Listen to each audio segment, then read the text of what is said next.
everyone, welcome back to Sunny Live Show, and thank you so much guys for tuning in. Well guys, I'm back again with Mzansi soap histories, and today I'm talking about My Brother's Keeper. Guys, niyazi ukuthi My Brother's Keeper is coming to an end in April, as the new story will start ngomhla ka 21 April. So guys ke izinto esizoyibona ke la ukuthi ke will be losing ama characters. I'm not sure ukuthi ukhona nomunye ozoshona, but ke kuleli viki uzoshona ke uMamchunu. Guys, mawufunda ke amathezi angomhla ka 19 twa tragedy strikes the Shabalalas, leaving a wound that will never heal.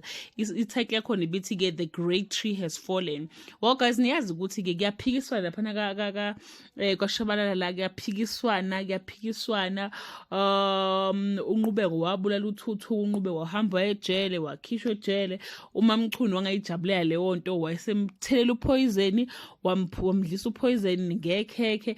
Manje kuthi uMamchunu ayifana hamba yoboshwa ngoba naye wenza icala, ebese ke inkantolo imkhiphe phambili makuthi ke yamkhipha ke phambili. But uMamchunu ukubuya sengazi ukuthi ke angeke azakwazi ukwenza lokho uMamchunu. So I think ukuthi uzoyibulala ke guys, I think uzoyibulala because ubona sengazi ukuthi wonke umuntu laphana kwaShabala is against her. So uShabala umbona ngathi akasamthanda, uthanda uDoreen, izingane zakhe ekade eyisukele kubo uNdumiso noDonga nabo bafice bekhuluma ngaye kabi. So ucabanga ukuthi nje akasekho umuntu onendaba naye, there is why ke ezo decide to take her own life. Bathi ke kuzoba khona udonsisana kokukhona laphana ke emndenini ukuthi ba blameana bodwa ukuthi wena wenza ukuthi ayibulale, wena wrong yabo. Lokho kuzoze kudileke ama funeral preparations ka Mamchunu.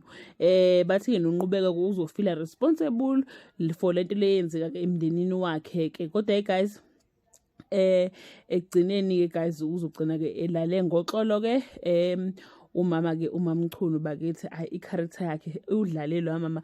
Ayekho umuntu okhala njengoMamchunu, akekho umuntu okhala njengoMamchunu kulesa story. Yabona noFakazi uyakhala, but ngingazafika uMamchunu ukhala manje udlalile guys, like uyidlalile i-character yakhe kakhulu. So we really appreciate them bakithi as they are ending i-story sabo ke My Brother's Keeper. Well guys, that bring us to the end of this video. Do leave your comment below and share your opinion ukuthi ke ujabulele indlela ke istory sakhona sifolde ngakhona besiphethe ngakhona, noma ke ubufisa ngathi bengenzeka ngenye ke indlela.